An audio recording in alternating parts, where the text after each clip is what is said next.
మీకు ధన్యవాదాలు చెప్పి మీరు నాకు సహకరించిన దానికి మీకు ధన్యవాదాలు. రాబోయే రోజుల్లో కూడా ఇదే విధంగా సహకరించండి. కావలిని అభివృద్ధిలో నడపాలి.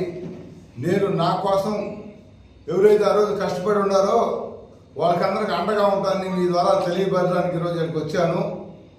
మా బ్లడ్డే తెలుగుదేశం, చంద్రబాబు నాయుడే మా దైవం, లోకేష్ బాబు మా దైవం.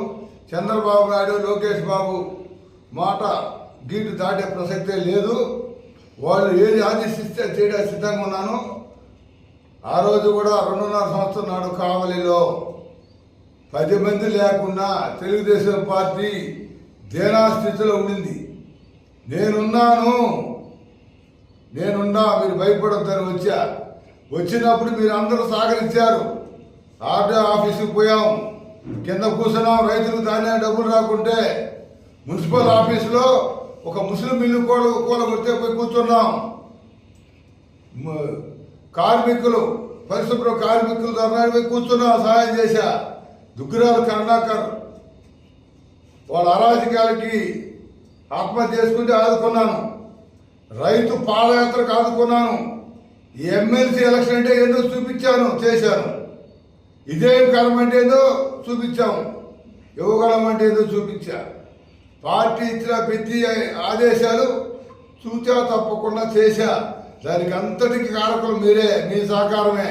ప్రతి దానికి మీరు సహకరించారు. మిమ్మల్ని నేను ఇన్ని రోజులు రాకుండా రాని దానికి నాకే బాధగా ఉంది. ఈరోజు మిమ్మల్ని కలుసుకొని మీతో నా ఆనందాన్ని పంచుకోవాలని వచ్చాను. ఈ కావాలని నేను మర్చిపోను.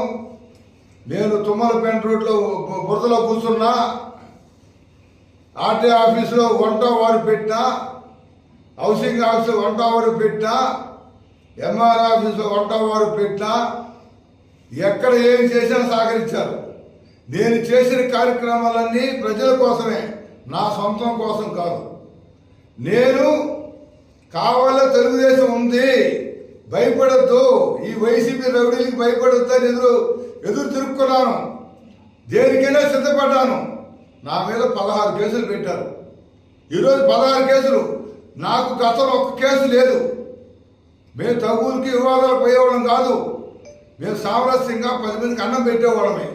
కావలిలో నేను వచ్చిన నాటి నుంచి ఎంతమంది వచ్చినా ఆకలి అంటే అన్నం పెట్టా. పబ్లిక్లో మాట చెప్తే మాట ఉండాలా. ఇవాళ నేనేది పెద్దడు ఏది ఉన్నా మాల పార్టీకి తెలియకుండా ఏం చేయను. మాల పార్టీ బ్రదర్స్ ఏం చెప్తే అది చేస్తాను. ఈ మండలంలో నేను అందరికీ హామీ ఇస్తున్నాను. పబ్లికే చెప్పాడు. దాంట్లో మీకు తెలియదు, మీరు విన్నారు కదా. అదే ఆ మాట తప్పడానికి కారణం ఏంటి? అది ఆయనకే తెలియాలి. ఇప్పుడు కారణం నువ్వు మాట్లాడేదంటే నీకే తెలియదు ఆ కారణం ఏందో. ఎవరు ఎన్ని చేయాలన్నా తెలుగుదేశం, నన్ను ఎవరేం చేయలేరు. నాకు తెలుగుదేశం నిర్ణయంతో అన్నా క్యాంటీన్ లాగా నడిపాము. మాకు నాది కాదు, ప్రతి కార్యకర్త తెలుగుదేశం నాయకుడి నాది. ఒక ఇల్లు ఉంది, ఒక ఆఫీస్ ఉందని అనిపించాం. కష్టపడి పనిచేశాం. ఏ రోజు స్వార్థం వల్ల చంద్రబాబు నాయుడు ఆదేశాలతో పనిచేశా. నాకు చంద్రబాబు నాయుడు గారు ఫస్ట్ నేను కలిసిన రోజునే నువ్వు ఈ విధంగా చెయ్యి, ఎవరికి బాగలేదని ఆదుకో, నేనున్నానని చెప్పు. ఎందుకు అందరూ చూస్తూ ఉన్నారు. ఏ కార్యకర్తకు బాగలేదని హాస్పిటల్కి పోయి డబ్బులు సహాయం చేశా. ఏ పేదోడు చనిపోయినా సహాయం చేశా. ఏ దేవాలయమైనా సహాయం చేశా. దేనికైనా ఎవరికి ఏమైనా ఇబ్బంది అన్నా రెడీ వస్తాను అన్న. నా వంతు నేను తెలుగుదేశం పార్టీకి కష్టపడి పని చేశా. ఈ రోజుకి కష్టపడి పని చేస్తాను. తెలుగుదేశం పార్టీ అంటే మాల పార్టీ అంటే తెలుగుదేశం పార్టీ. చంద్రబాబు నాయుడు అంటే మాల పార్టీ. మమ్మల్ని ఎవరు ఇదే లోకేష్ బాబు అంటే మాల పార్టీ. చంద్రబాబు నాయుడు గారు వచ్చారు, దాదాపు మా ఇంటికి లోకేష్ బాబు వచ్చారు. అదేవిధంగా నెల్లూరు నాయుడికి చంద్రబాబు నాయుడు గారు వచ్చారు, లోకేష్ వచ్చారు.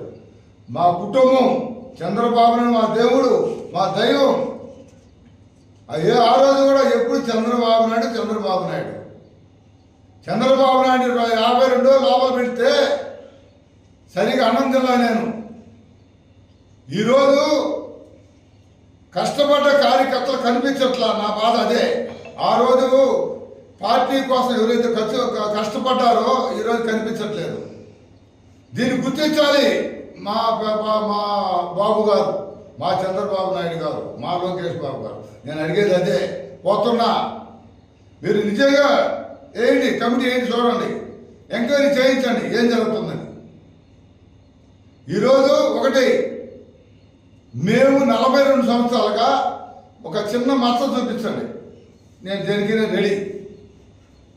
ఎన్ని ప్రలోభాలు వచ్చినా 100 రూపాయలు లేని రోజు కూడా జడ్పీటీసీగా పోటీ చేసాం, గెలిచాం.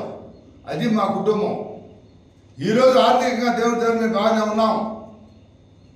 మా అన్న బాగానే ఉన్నాడు. మా ఊరికాడ అన్న చేతి మాకు దేవుడు 100 ఎకరాల పొలం ఉంది, నేను నిలువ ఉంది. అందరూ స్థితిగతులు, మా పిల్లలందరూ బాగున్నారు. ఆ రోజుతో పోల్చుకుని ఈరోజు మేము బాగానే ఉన్నాం. మేము ఆ దేవుడు మంచి స్థాయి ఇచ్చున్నారు మాకు. ఈరోజు చంద్రబాబు నాయుడు గారిని లోపలేస్తే మా ఊర్లో ఒక 2 పిల్లకాయలు ఊరంతా తిరిగి టపాసులు కాల్చారు. చంద్రబాబు నాయుడు లోపలేస్తే మా వదిన మా అన్న ఇంట్లో కూర్చొని ఏడ్చుకున్నాం, మా బాబు గారు లోపల పెట్టారని. ఊరు గొంతి తిరిగి టపాసులు కాల్పిస్తారు వైసీపీ నాయకుడు టపాసులు తెచ్చి 2 పిల్లకాయలు కాల్పిస్తారు. మళ్ళీ ఆర్మస్తానని ఒక సర్వే ఒకటి వేశారు. ఆ సర్వే గెలిచిందని మళ్ళీ ఆ రోజు గొంతు తిరిగి టపాసులు కాల్చారు. ప్రజలు ఒక ఏం చేయాలి, మళ్ళీ కూడా ఓడిపోతాట ఆర్మస్తానంటాని. ఈరోజు వాళ్ళని పెట్టి జగనత్త మండలంలో ఇలా మీటింగ్ జరుగుతుంది. ఫోటోలు చాలా ప్రూఫ్ ఉన్నాయి నా కాడ.